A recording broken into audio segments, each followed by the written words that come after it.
Ibrahima Dieng, je suis commissaire de police principal, directeur de l'automatisation des fichiers. Aujourd'hui, on a vu que dans le cadre de la journée 7-7 prévue le 1er, donc, la DAF a mobilisé ses équipes pour accompagner les jeunes à obtenir leur passeport, mais aussi à faciliter l'obtention des pièces d'identité. Mais bon, il y a des gens qui disent qu'ils étaient là depuis 4 h du matin.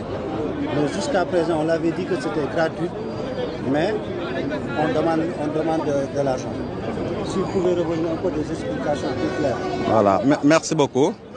Alors, je dois dire d'abord que nous sommes là aujourd'hui à la demande du ministre de l'Intérieur et de la Sécurité publique, le général Jean-Baptiste Tine, pour procéder au lancement officiel des activités d'enrôlement de citoyens désireux d'obtenir la carte nationale d'identité et le passeport.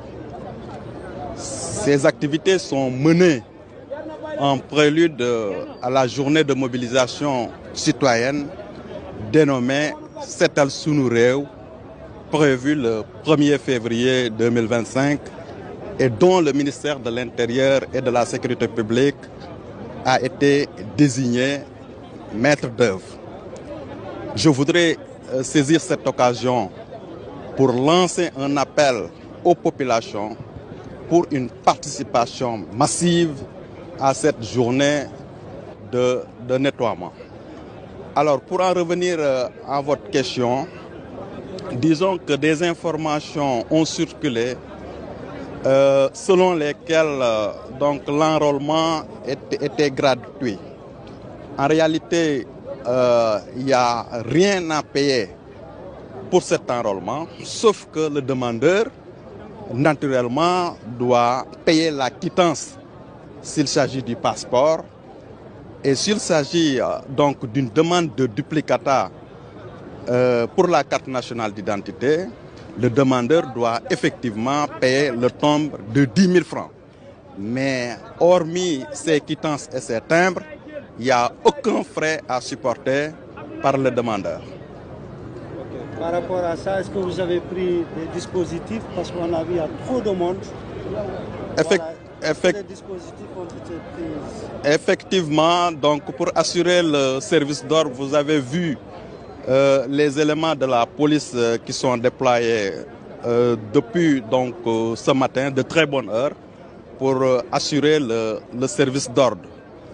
Bon, nos services ont également commencé l'enrôlement et nous osons espérer que d'ici la fin de l'opération prévue comme nous l'avions annoncé du 29 au 31 janvier, nous allons donc enrôler beaucoup de citoyens. Je dois préciser également qu'en dehors de ces centres qui sont implantés à Dakar, à Touba et à Thiès, les centres d'enrôlement de la carte nationale d'identité et du passeport continuent de fonctionner.